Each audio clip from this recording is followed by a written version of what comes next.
नमस्कार दोस्तों। प्रस्तुत है मुंशी प्रेमचंद्र जी के द्वारा लिखी कहानी अपनी करनी। आह, अभागा मैं। मेरे कर्मों के फल ने आज यह दिन दिखाए कि अपमान भी मेरे ऊपर हंसता है। और यह सब मैंने अपने हाथों से किया। शैतान के सिर इल्जाम क्यों दूं? किस्मत को खरी खोटी क्यों सुनाऊं? होनी का क्यों रोऊं? जो कुछ किया मैंने जानते और बूझते हुए किया। अभी 1 साल गुजरा जब मैं भाग्यशाली था, प्रतिष्ठित था और समृद्धि मेरी चेरी थी। दुनिया की नेमतें मेरे सामने हाथ बांधे खड़ी थी।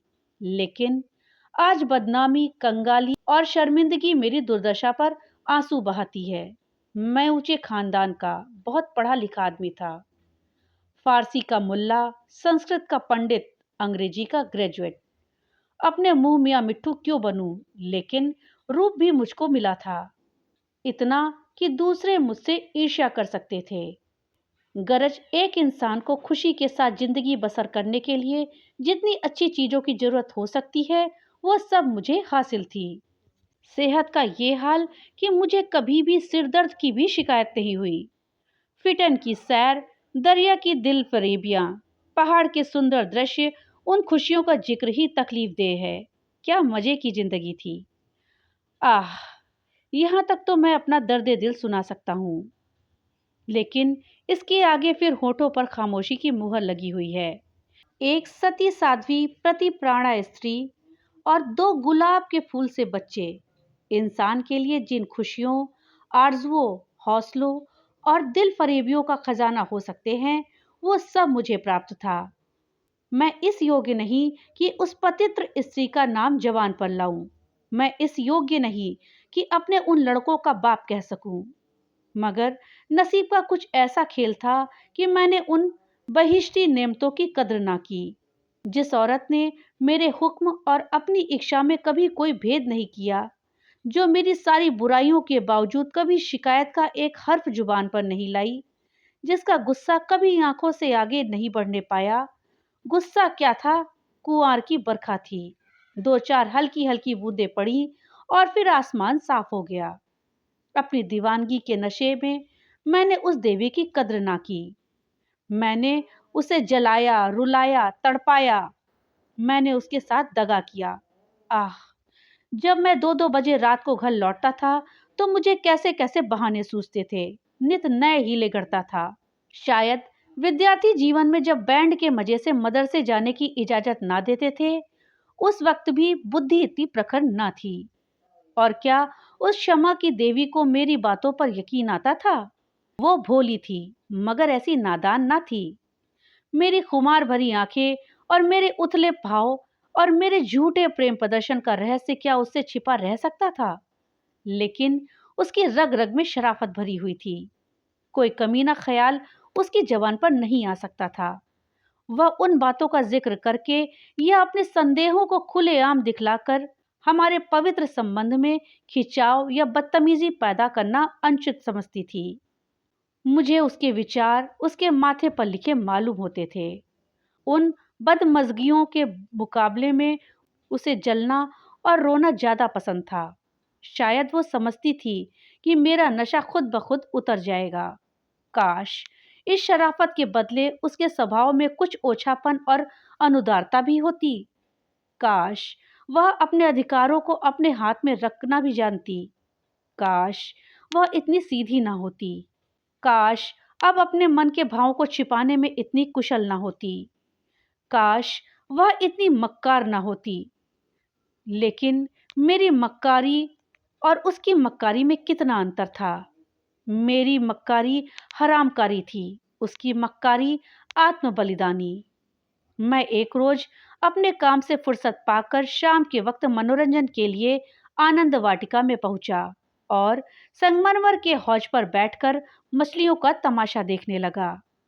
एकाएक निगाह ऊपर उठी तो मैंने एक औरत को बेले की झाड़ियों में फूल चुनते देखा। उसके कपड़े मैले थे और जवानी की ताजगी और गर्व को छोड़कर उसके चेहरे में कोई ऐसी खास बात नहीं थी।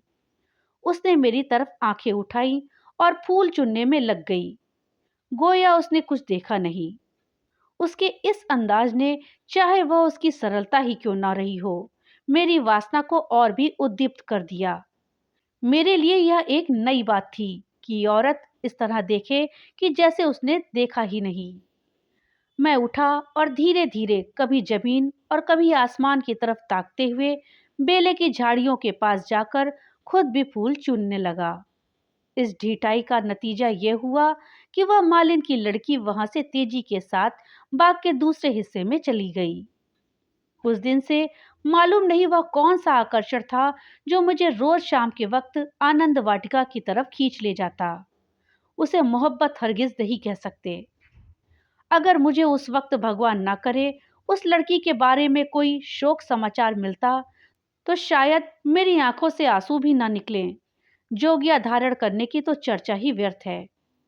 मैं रोज जाता और नए नए रूप धर कर जाता, लेकिन जिस प्रकृति ने मुझे अच्छा रूप रंग दिया था, उसी ने मुझे वाचालता से वंचित भी कर रखा था। मैं रोज जाता और रोज लौट जाता, प्रेम की मंजिल में एक कदम भी आगे ना बढ़ पाता। हाँ, इतना अलबत्ता हो गया कि उसे वह पहली सी झिझक ना रही। आखिर इस शांतिपूर्ण नीति को सफल बनाने न होते देखकर मैंने एक नई युक्ति सोची। एक रोज मैं अपने साथ अपने शैतान बुलडॉग टॉमी को भी लेता गया। जब शाम हो गई तो वो मेरे धैर्य का नाश करने वाली फूलों से आंचल भरकर अपने घर की ओर चली, तो मैंने अपने बुलडॉग को धीरे से इशारा कर दिया। बुलडॉग उसी तरफ बाज की तरह झपटा। फूलमती ने एक चीख मारी, दो चार कदम दौड़ी और जमीन पर गिर पड़ी। अब मैं अपनी छड़ी हिलाता, बुलडॉग की तरफ गुस्से से भरी आंखों से देखता और हाय हाय चिल्लाता हुआ दौड़ा। उसे जोर जोर से दो तीन डंडे लगाए। फिर मैंने बिखरे हुए फूलों को समेटा, सहमी हुई औरत का हाथ पकड़कर बिठा दिया और बहुत लज्जित और दुखी भाव से बोला, ये कितना बड़ा बदमाश है। अब इसे अपने साथ कभी नहीं लाऊंगा। तुम्हें इसने काट तो नहीं लिया? फूलमती ने चादर से सर को ढकते हुए कहा, तुम ना आ जाते तो वह मुझे नोच ही डालता। मेरे तो जैसे मन मन भर के पैर हो गए थे। मेरा कलेजा तो अभी तक धड़क रहा है। यह तीर लक्ष्य पर बैठा। खामोशी की मुहर टूट गई। बातचीत का सिलसिला कायम हुआ। बांध में एक दरार हो जाने की देर थी। फिर तो मन की उमंगों ने खुद ब खुद काम करना शुरू कर दिया। मैंने जैसे जैसे जाल फैलाए, जैसे जैसे स्वांग रचे, वह रंगीन तबीयत के लोग खूब जानते हैं। और यह सब क्यों? मोहब्बत से नहीं, सिर्फ जरा देर दिल को खुश करने के लिए। सिर्फ उसके भरे पूरे शरीर और भोलेपन पर रीझ कर। यो तो मैं बहुत नीच प्रकृति का आदमी नहीं हूँ। रूप रंग में फूलमती का इंदु से मुकाबला न था। वह सुंदरता के सांचे में ढली हुई थी। कवियों ने सौंदर्य की जो कसौटियां बनाई हैं, वो सब वहां दिखाई देती थी। लेकिन पता नहीं क्यों मैंने फूलमती की धसी हुई आंखों और फूले हुए गालों और मोटे मोटे होठों की तरफ अपने दिल का ज्यादा खिंचाव देखा। आना जाना बढ़ा और महीना भर गुजरने ना पाया कि मैं उसकी मोहब्बत के जाल में पूरी तरह धंस गया। मुझे अब घर की सादा जिंदगी में कोई आनंद ना आता, लेकिन दिल ज्यों ज्यों घर से उचटता जाता था, त्यों त्यों मैं पत्नी के प्रति प्रेम का प्रदर्शन और भी अधिक करता था। मैं उसकी फरमाइशों का इंतजार करता रहता और कभी उसका दिल दुखाने वाली कोई बात मेरी जबान पर नहीं आती। शायद मैं अपनी आंतरिक उदासीनता को शिष्टाचार के पर्दे के पीछे छिपाना चाहता था। धीरे धीरे दिल की यह कैफियत भी बदल गई और बीवी की तरफ से उदासीनता दिखाई देने लगी। घर में कपड़े नहीं हैं, लेकिन मुझसे इतना ना होता कि पूछ लूं। सच यह है कि मुझे अब उसकी खातिरदारी करते हुए एक डर सा मालूम होता था, और कहीं उसकी खामोशी की दीवार टूट ना जाए और उसके मन के भाव जवान पर ना आ जाए। यहाँ तक कि मैंने गृहस्थी की जरूरतों की तरफ से भी आंखें बंद कर ली थी। अब मेरा दिल और जान और रुपया सब फूलमती के लिए था। मैं खुद कभी सुनार की दुकान पर ना गया था, लेकिन आजकल कोई मुझे रात गए एक मशहूर सुनार के मकान पर बैठा हुआ देख सकता था। बजाज की दुकान में भी मुझे रुचि हो गई थी। एक रोज शाम के वक्त रोज की तरह मैं आनंद वाटिका में सैर कर रहा था और फूलमती सोहरों के श्रृंगार किए मेरी सुनहली रुपहली भेंटों से लदी हुई एक रेशमी साड़ी पहने बाग की क्यारियों में फूल तोड़ रही थी, बल्कि यो कहो कि अपनी चुटकियों से मेरे दिल को मसल रही थी। उसकी छोटी छोटी आंखें उस वक्त नशे के हुस्न में फैल गईं और उसमें शोखी और मुस्कुराहट की झलक नजर आती थी। अचानक महाराजा साहब भी अपने कुछ दोस्तों के साथ मोटर पर सवार आ पहुंचे। मैं उन्हें देखते ही आगवानी के लिए दौड़ा और अपनी आदाब बजा लाया। बेचारी फूलमती महाराजा साहब को पहचानती थी, लेकिन उसे एक घने कुंज के अलावा और कोई छिपने की जगह ना मिल सकी। महाराजा साहब चले तो हौज की तरफ, लेकिन मेरा दुर्भाग्य उन्हें क्यारियों पर ले चला जिधर फूलमती छिपी हुई थर थर कांप रही थी। महाराजा साहब ने उसकी तरफ आश्चर्य से देखा और बोले, यह कौन औरत है? सब लोग मेरी ओर प्रश्न भरी आंखों से देखने लगे और मुझे भी उस वक्त यही ठीक मालूम हुआ कि इसका जवाब मैं ही दूं, वरना फूलमती जाने क्या आफत ढा दे। लापरवाही के अंदाज से बोला, इसी बाग के मालिक की लड़की है, यहाँ फूल तोड़ने आई होगी। फूलमती लज्जा और भय के मारे जमीन में धसी जाती थी। महाराजा साहब ने उसे सर से पांव तक गौर से देखा और तब संदेहशील भाव से मेरी तरफ देखकर बोले, यह माली की लड़की है। मैं इसका क्या जवाब देता? इसी बीच कमबख्त दुर्जन माली भी अपनी फटी हुई पाग संभालता हाथ में कुदाल लिए हुए दौड़ता हुआ आया और सर को घुटनों से मिलाकर महाराज को प्रणाम किया। महाराज ने जरा तेज लहजे में पूछा, यह तेरी लड़की है? माली के होश उड़ गए। कांपता हुआ बोला, हुजूर। महाराज ने कहा, तेरी तनख्वाह क्या है? दुर्जन बोला, हुजूर 5 रुपए। महाराज ने कहा, यह लड़की कुंवारी है या ब्याही? दुर्जन ने कहा, हुजूर अभी कुंवारी है। महाराज जी ने गुस्से में कहा, या तो तू चोरी कर रहा है या डाका मारता है, वरना यह कभी नहीं हो सकता कि तेरी लड़की अमीरजादी बनकर रह सके। मुझे इसी वक्त इसका जवाब देना होगा, वरना मैं तुझे पुलिस के सुपुर्द कर दूंगा। ऐसे चाल चलन के आदमी को मैं अपने यहाँ नहीं रख सकता। माली की तो जैसे घिग्गी ही बंद गई और मेरी यह हालत थी कि काटो तो बदन में लहू नहीं। दुनिया अंधेरी मालूम होती थी। मैं समझ गया कि आज मेरी शामत सर पर सवार है। वह मुझे जड़ से उखाड़ कर ही दम लेगी। महाराजा साहब ने माली की ओर जोर से डांट कर पूछा, तू खामोश क्यों है? बोलता क्यों नहीं? दुर्जन फूट फूट कर रोने लगा। जब जरा आवाज सुधरी तो बोला, हुजूर, बाप दादे से सरकार का नमक खाता हूँ। अब बुढ़ापे में मुझ पर दया कीजिए। यह सब मेरे फूटे नसीबों का फेर है। धर्मावतार, इस छोकरी ने मेरी नाक कटा दी, कुल का नाम मिटा दिया। अब मैं कहीं मुंह दिखाने लायक नहीं हूँ। इसको सब तरह से समझा बुझाकर हार गया हुजूर, लेकिन मेरी बात सुनती ही नहीं तो क्या करूँ? हुजूर माई बाप हैं, आपसे क्या पर्दा करूं? उसे अब अमीरों के साथ रहना अच्छा लगता है, और आजकल रईसों और अमीरों को क्या कहूं? दीन बंधु सब जानते हैं। महाराजा साहब ने जरा देर गौर करके पूछा, क्या उसका किसी सरकारी नौकर से संबंध है? दुर्जन ने सर झुकाकर कहा, हुजूर। महाराजा साहब बोले, वह कौन आदमी है? तुम्हें उसे बतलाना होगा। दुर्जन ने कहा, महाराज जब पूछेंगे बता दूंगा, सांच को आज क्या। मैंने तो समझा था कि इसी वक्त सारा पर्दाफाश हुआ जाता है, लेकिन महाराजा साहब ने अपने दरबार के किसी मुलाजिम की इज्जत को इस तरह मिट्टी में मिलाना ठीक नहीं समझा। वे वहां से टहलते हुए मोटर पर बैठकर बहल की तरफ चल दिए। इस मनहूस वाकये के 1 हफ्ते बाद मैं एक रोज दरबार से लौटा तो मुझे अपने घर में से एक बूढ़ी औरत बाहर निकलती हुई दिखाई दी।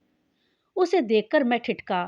उसे चेहरे पर बनावटी भोलापन था, जो कुट्टियों के चेहरे की खास बात है। मैंने उससे डांट कर पूछा, तू कौन है? यहाँ क्यों आई है? बुढ़िया ने दोनों हाथ उठाकर मेरी बलाई ली और बोली, बेटा नाराज ना हो, गरीब भिखारी हूँ। मालकिन का सुहाग भरपूर रहे, उसे जैसा सुनती थी वैसा ही पाया। यह कहकर उसने जल्दी से कदम उठाए और बाहर चली गई। मेरे गुस्से का पारा चढ़ा। मैंने घर जाकर पूछा, यह कौन औरत थी? मेरी बीवी ने सर झुकाए धीरे से जवाब दिया, क्या जानूं, कोई भिखारी थी। मैंने कहा, भिखारिनों की सूरत ऐसी नहीं हुआ करती। यह तो मुझे कूटनी सी नजर आती है। साफ साफ बताओ, उसके यहाँ आने का क्या मतलब था? लेकिन बजाय इन संदेहों से भरी बातों को सुनकर मेरी बीवी गर्व से सिर उठाए और मेरी तरफ उपेक्षा भरी आंखों से देखकर अपनी साफ दिली का सबूत दे, उसने सर झुकाए हुए जवाब दिया, मैं उसके पेट में थोड़े ही बैठी थी, भीख मांगने आई थी, भीख दे दी। किसी के दिल का हाल कोई क्या जाने। उसके लहजे और अंदाज से पता चलता था कि वह जितना जबान से कहती है, उससे ज्यादा उसके दिल में है। झूठा आरोप लगाने की कला में वह अभी बिल्कुल कच्ची थी, वरना तिरिया चरित्र की था किसे मिलती है। मैं देख रहा था कि उसके हाथ पांव थरथरा रहे थे। मैंने झपट कर उसका हाथ पकड़ा और उसके सिर को उठाकर बड़े गंभीर क्रोध से बोला, इंदु, तुम जानती हो कि मुझे तुम्हारा कितना एतबार है, लेकिन अगर तुमने इसी वक्त सारी घटना का सच सच ना बता दी तो मैं नहीं कह सकता कि इसका नतीजा क्या होगा। तुम्हारा ढंग बतलाता है कि कुछ ना कुछ दाल में जरूर काला है। यह खूब समझ रखो कि मैं अपनी इज्जत को तुम्हारी और अपनी जानों से ज्यादा अजीज समझता हूँ। मेरे लिए यह डूब मरने की जगह है कि मैं अपनी बीवी से इस तरह बातें करूं, उसकी ओर से मेरे दिल में संदेह पैदा हो। मुझे अब ज्यादा सब्र की गुंजाइश नहीं है। बोलो क्या बात है? इंदुमती मेरे पैरों में गिर पड़ी और रोकर बोली, मेरा कसूर माफ कर दो। मैंने गरज कर कहा, वह कौन सा कसूर है? इंदुमती ने संभल कर जवाब दिया, तुम अपने दिल में इस वक्त जो ख्याल कर रहे हो उसे एक पल के लिए भी वहां ना रहने दो, वरना समझ लो कि आज ही इस जिंदगी का खात्मा है। मुझे नहीं मालूम था कि तुम मेरे ऊपर जो जुल्म किए हैं उन्हें मैंने किस तरह झेला है, और अब भी सब कुछ झेलने के लिए तैयार हूँ। मेरा सर तुम्हारे पैरों में है, जिस तरह रखोगे रहूंगी। लेकिन मुझे आज मालूम हुआ कि तुम खुद जो हो वैसा ही दूसरों को समझते हो। मुझसे भूल अवश्य हुई है, लेकिन उस भूल की यह सजा नहीं कि तुम मुझ पर संदेह ऐसे करो। मैंने उस औरत की बातों में आकर अपने सारे घर का चिट्ठा बयान कर दिया। मैं समझती थी कि मुझे ऐसा नहीं करना चाहिए, लेकिन कुछ तो उस औरत की हमदर्दी और कुछ मेरे अंदर सुलगती आग ने मुझसे यह भूल करवाई, और इसके लिए तुम जो सजा दो मेरे लिए सर आंखों पर है। मेरा गुस्सा जरा धीमा हुआ। बोला, तुमने उससे क्या कहा? इंदुमती ने कहा, घर का जो कुछ हाल है, तुम्हारी बेवफाई, तुम्हारी लापरवाही, तुम्हारा घर की जरूरतों की फिक्र ना रखना, अपनी बेवकूफी का क्या कहूँ। मैंने उसे यहाँ तक कह दिया कि इधर 3 महीने से उन्होंने घर के लिए कुछ भी खर्च नहीं दिया, और इसकी चोट मेरे गहनों पर पड़ी। तुम्हें शायद मालूम नहीं कि इन 3 महीनों में मेरे 450 रुपए के जेवर बिके।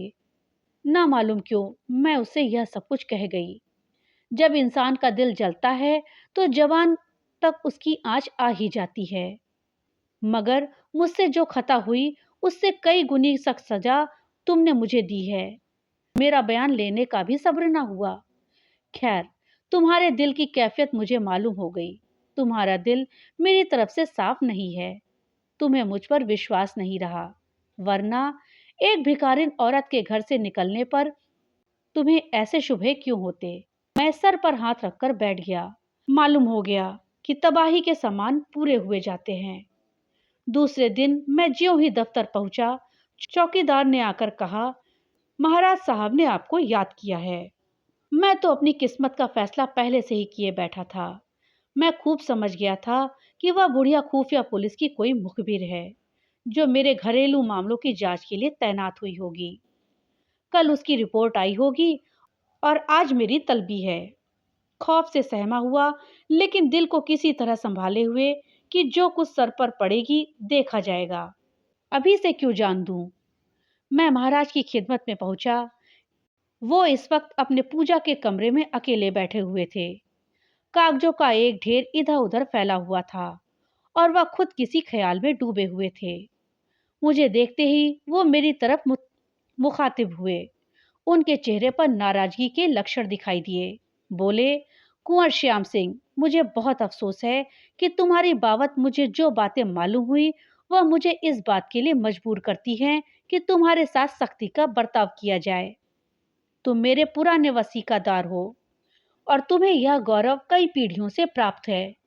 तुम्हारे बुजुर्गों ने हमारे खानदान की जान लगाकर सेवाएं की हैं और उन्हीं के सिले में यह वसीका दिया गया। लेकिन तुमने अपनी हरकतों से अपने को इस कृपा के योग्य नहीं रखा। तुम्हें इसलिए वसीका मिला कि तुम अपने खानदान की परवरिश करो, अपने लड़कों को इस योग्य बनाओ कि वह राज्य की कुछ खिदमत कर सके। उन्हें शारीरिक और नैतिक शिक्षा दो ताकि तुम्हारी जात से रियासत की भलाई हो, ना कि इसलिए कि तुम इस रुपए को बेहुदा ऐशपस्ती और हरामकारी में खर्च करो। मुझे इस बात से बहुत तकलीफ होती है कि तुमने अब अपने बाल बच्चों की परवरिश की जिम्मेदारी से भी अपने आप को मुक्त समझ लिया है। अगर तुम्हारा यही ढंग रहा तो यकीनन वसीकादारों का एक पुराना खानदान मिट जाएगा। इसलिए आज से हमने तुम्हारा नाम वसीकादारों की फेहरिस्त से खारिज कर दिया है और तुम्हारी जगह तुम्हारी बीवी का नाम दर्ज किया। वो अपने लड़कों को पालने पोसने की जिम्मेदार है। तुम्हारा नाम रियासत के मालियों की फेहरिस्त में लिया जाएगा। तुमने अपने को इसी के योग्य सिद्ध किया है और मुझे उम्मीद है कि यह तबादला तुम्हें नागवार होगा। बस जाओ और मुमकिन हो तो अपने किए पर पछताओ। मुझे कुछ कहने का साहस ना हुआ। मैंने बहुत धैर्यपूर्वक अपने किस्मत का यह फैसला सुना और घर की तरफ चला। लेकिन 2 ही 4 कदम चला था कि अचानक ख्याल आया कि किसके घर जा रहे हो? तुम्हारा घर अब कहाँ है? मैं उल्टे कदम लौटा। जिस घर का मैं राजा था, वहां दूसरों का आश्रित बनकर मुझसे नहीं रहा जाएगा, और रहा भी जाए तो मुझे रहना चाहिए। मेरा आचरण निश्चय ही अनुचित था, लेकिन मेरी नैतिक संवेदना अभी इतनी थोथी नहीं हुई थी। मैंने पक्का इरादा कर लिया कि इसी वक्त इस शहर से भाग जाना मुनासिब है, वरना बात फैलते ही हमदर्दों और बुरा चेतने वालों का एक जमघट हालचाल पूछने के लिए आ जाएगा। दूसरों की सूखी हमदर्दियां सुननी पड़ेंगी, जिनके पर्दे में खुशी झलकती होगी। सिर्फ एक बार मुझे फूलमती का ख्याल आया। उसके कारण यह सब दुर्गत हो रही है। उससे तो मिल ही लूं, मगर दिल ने रोका। क्या एक वैभवशाली आदमी की जो इज्जत होती है, वह अब मुझे हासिल हो सकती है? हरगिज नहीं। रूप की मंडी में वफा और मोहब्बत के मुकाबले में रुपया पैसा ज्यादा कीमती चीज है। मुमकिन है इस वक्त मुझ पर तरस खाकर या क्षणिक आवेश में आकर फूलमती मेरे साथ चलने पर आमादा हो जाए, लेकिन या क्षणिक आवेश में आकर फूलमती मेरे साथ चलने पर आमादा हो जाए, लेकिन उसे लेकर कहाँ जाऊंगा? पाँव में बेड़ियां डालकर चलना तो और भी मुश्किल है। इस तरह सोच विचार कर मैंने बंबई की राह ली और अब 2 साल से एक मिल में नौकर हूँ। तनख्वाह सिर्फ इतनी है कि ज्यों तो जिंदगी का सिलसिला चलता रहे, लेकिन ईश्वर को धन्यवाद देता हूँ और इसी को यथेष्ट समझता हूँ कि मैं एक बार गुप्त रूप से अपने घर गया था। फूलमती ने एक दूसरे रईस से रूप का सौदा कर लिया है, लेकिन मेरी पत्नी ने अपने प्रबंध कौशल से घर का हालत खूब संभाल रखी है। मैंने अपने मकान को रात के समय लालसा भरी आंखों से देखा। दरवाजे पर 2-2 लालटेनें जल रही थीं और बच्चे इधर-उधर खेल रहे थे। हर तरफ सफाई और सुथरापन दिखाई देता था। मुझे कुछ अखबारों के देखने से मालूम हुआ कि महीनों तक मेरे पते निशान के बारे में अखबारों में इश्तहार छपते रहे, लेकिन अब यह सूरत लेकर मैं वहां जाऊं क्या? ओह, यह कालिख लगा मुंह किसको दिखाऊं? अब तो मुझे इसी गिरी पड़ी हालत में जिंदगी के दिन काटने हैं, चाहे रोकर काटूं या हंसकर। मैं अपनी हरकतों पर अब बहुत शर्मिंदा हूँ। अफसोस, मैंने उन नेमतों की कद्र ना की, उन्हें लात से ठोकर मारी। यह उसकी सजा है कि आज मुझे यह दिन देखना पड़ रहा है। मैं वो परवाना हूँ जिसकी खाक भी हवा के झोंकों से नहीं बची। दोस्तों, कहानी अगर अच्छी लगी हो तो लाइक और ज़्यादा से ज़्यादा शेयर करिएगा। और हाँ, अगर चैनल पे नए आए हैं तो चैनल को सब्सक्राइब करना मत भूलिएगा और अपने विचार हमें कमेंट बॉक्स पे लिख करके ज़रूर बताइएगा। तो मिलते हैं अगली एक नई कहानी के साथ। तब तक के लिए बाय बाय।